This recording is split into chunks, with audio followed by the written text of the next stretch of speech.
Assalamualaikum warahmatullahi wabarakatuh. Anak-anak sekalian, bertemu kembali dengan saya Sunarya untuk pelajaran PPKN.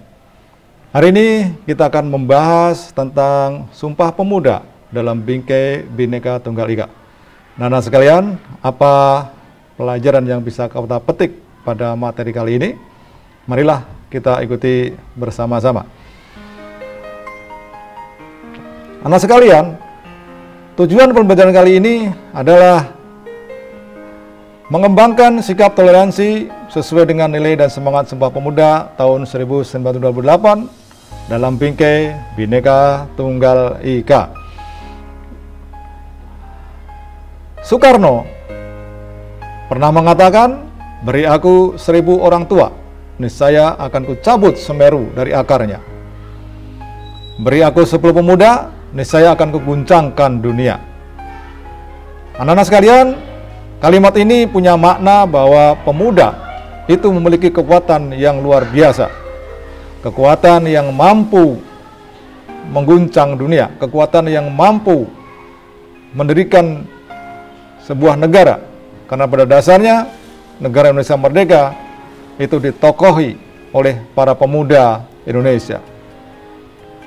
Anak-anak sekalian, di dalam Undang-Undang Nomor 40 Tahun 2009 Pasal 1, yang dimaksud pemuda adalah warga negara Indonesia yang memasuki pada periode pertumbuhan dan perkembangan yang berusia 16 sampai 30 tahun. Pemudaan berkaitan dengan potensi, berkaitan dengan tanggung jawab, hak, karakter, kapasitas, aktualisasi diri, dan cita-cita pemuda.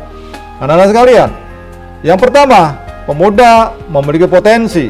Bagaimana seorang pemuda dapat mengembangkan dirinya sehingga menjadi lebih baik. Yang kedua, pemuda punya tanggung jawab, yaitu bagaimana berani mengambil risiko dengan apa yang diperbuatnya. Yang ketiga, pemuda punya hak, apa yang bisa dipenuhi untuk hidup dan kehidupannya.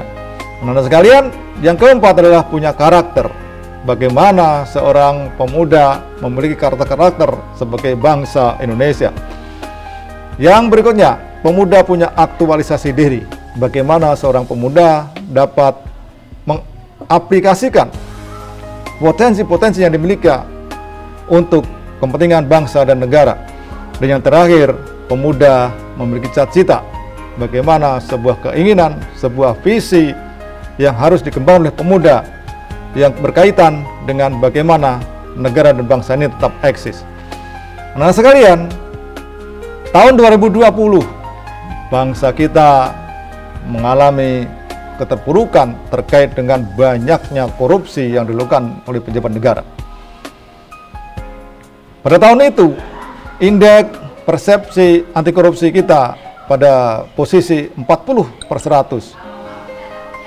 Kemudian menurun menjadi 37/100, sehingga Indonesia menempati ranking 102 dari 180 negara yang diteliti.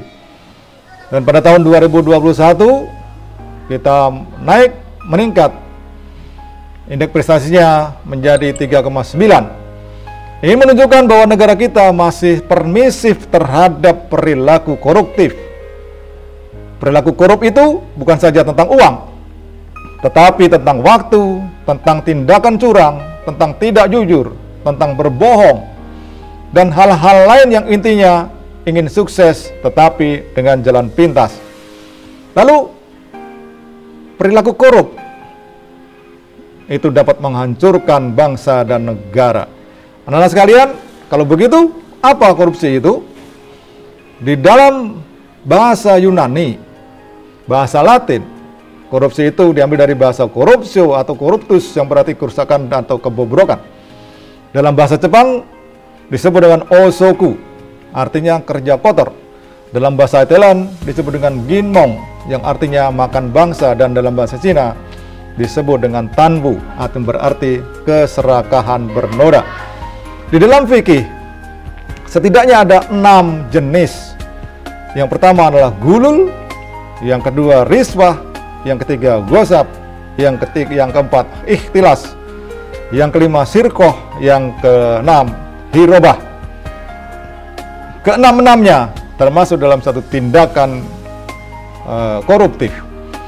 Anak sekalian,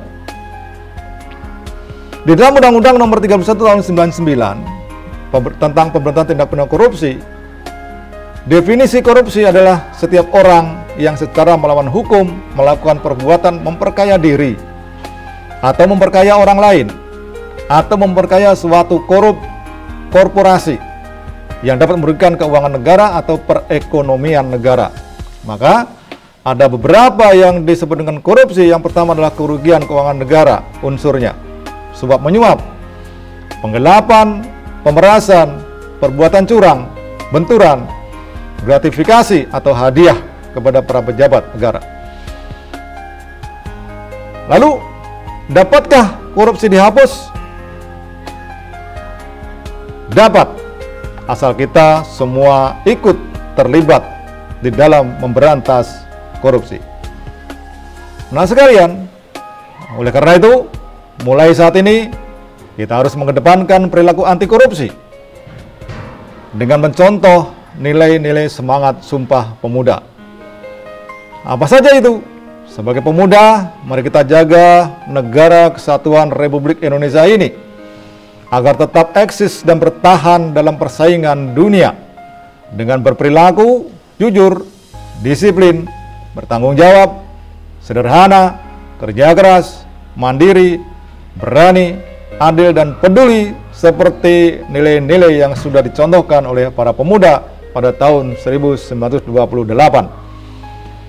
Anak-anak sekalian, kalau pemuda pada tahun 1928 memiliki nilai-nilai seperti itu, maka kita sebagai pemuda masa kini, sebagai generasi milenial, mari kita ikuti contoh-contoh itu dengan datang tepat waktu, tidak mencontek ketika kita ujian, mengerjakan tugas sekolah, merawat diri, berbakti kepada orang tua, dan beribadah menurut agamanya masing-masing.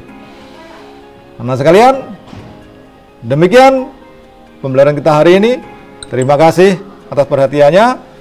Mudah-mudahan kita selalu dapat meningkatkan diri, bertindak, bersikap anti korupsi. Sekian, assalamualaikum warahmatullahi wabarakatuh.